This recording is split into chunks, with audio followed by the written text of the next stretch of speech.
que nós chamamos Maria de rainha e de senhora? Bom, o fundamento para essa tradição da Igreja, uma tradição de 2000 anos, de chamarmos a Virgem Santíssima de senhora e de rainha, está exatamente no fato de que o seu filho é rei. Bom, então eu não preciso aqui provar que Jesus seja rei.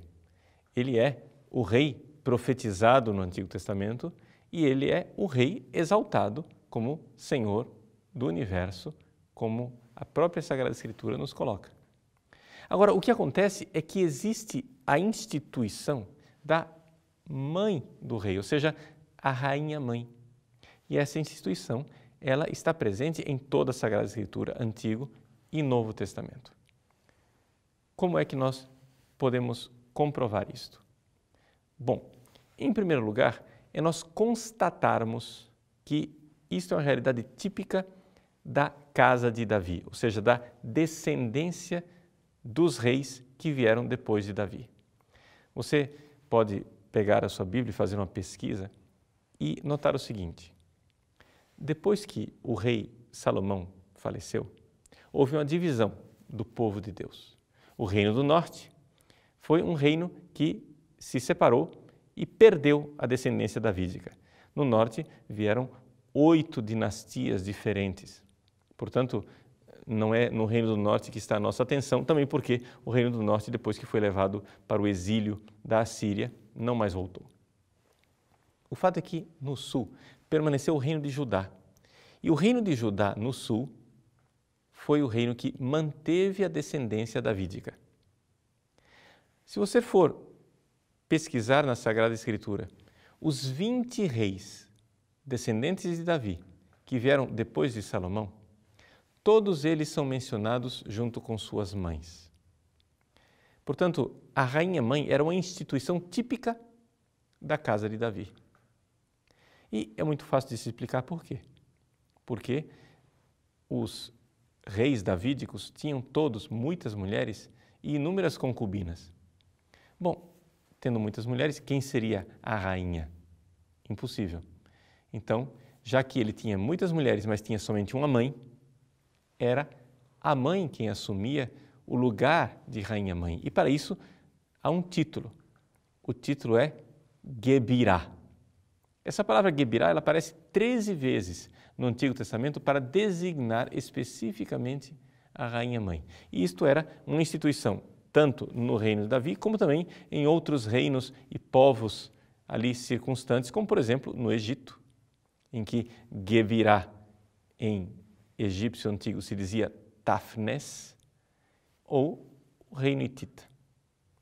Bom, o fato é que nós vemos a importância da rainha-mãe. Isso logo depois de Davi. Quando Salomão é entronizado, você vê, por exemplo, no primeiro livro dos reis, logo lá nos primeiros capítulos, em que se narra, né, a passagem, a transição de poder de Davi para Salomão. Quando Salomão é entronizado, a sua mãe, Betsabé, vem visitá-lo. Quando ela se apresenta diante do rei no trono pela primeira vez, o rei se levanta, vai até ela e se inclina diante dela, rainha-mãe. Isso você pode ver com toda clareza em 1 Reis, capítulo 2, versículo 19. E então, diz a Bíblia, o rei levantou-se, veio ao seu encontro, prostrou-se diante dela e depois sentou-se no trono. Puseram também um trono para a mãe do rei, a qual sentou-se à sua direita. Aqui nós vemos uma clara alusão àquele salmo. À sua direita se encontra a rainha com veste esplendente de ouro de Ofir. Essa rainha é a Gebirá, a rainha-mãe. Então, isto acontecerá ao longo de todo o Antigo Testamento até o exílio da Babilônia, quando depois, 70 anos, o povo de Deus volta da Babilônia, evidente, não há mais rei, então começa a se esperar o filho de Davi. Começa a se esperar o rei que virá, o Messias. Quando o anjo Gabriel saúda a Virgem Santíssima no Evangelho de São Lucas, capítulo 1, ali, claramente, o anjo diz à Virgem, no versículo 32, aquele que vai nascer de ti se sentará no trono do seu pai Davi. Ou seja, o anjo Gabriel está saudando a rainha mãe, ave cheia de graça. O que vai nascer é o rei, filho de Davi.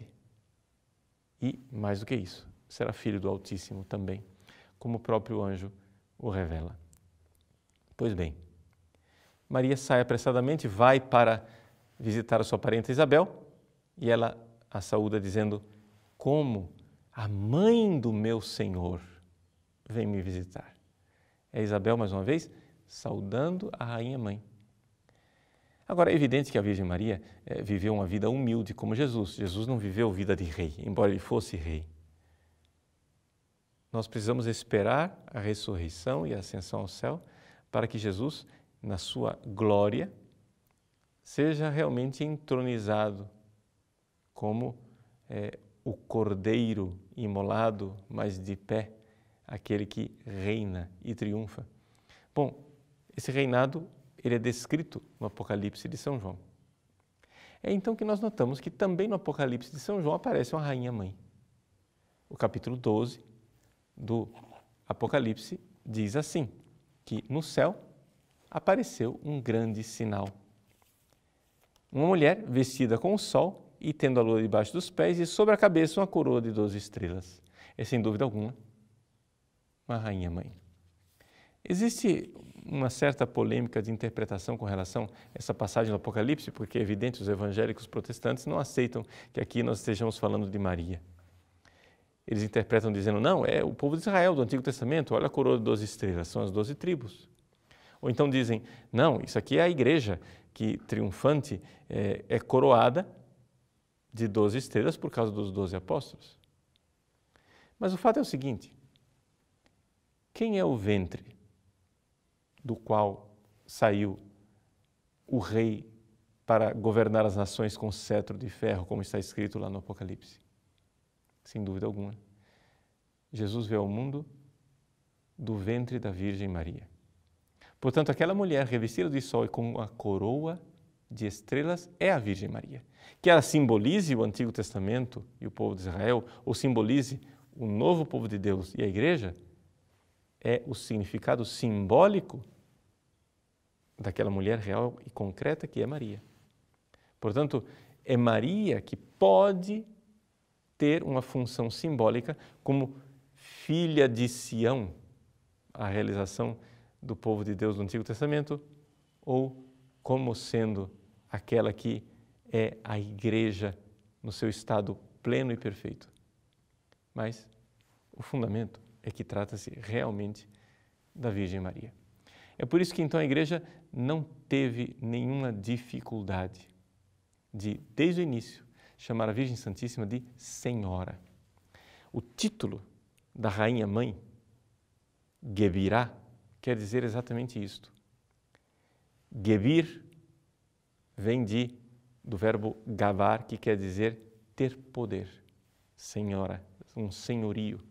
É evidente que quando nós chamamos Maria de Senhora, o título da Rainha Mãe, não estamos nos referindo ao Senhor, o senhorio de Cristo, no sentido forte, porque Jesus é Adonai, Senhor no sentido de que Ele é Deus. Maria não é Deus. Então temos que aqui colocar uma distinção evidente. Chamar Jesus de Senhor é reconhecer que Ele é Deus. Chamar Maria de Senhora é reconhecer que ela é a Rainha Mãe.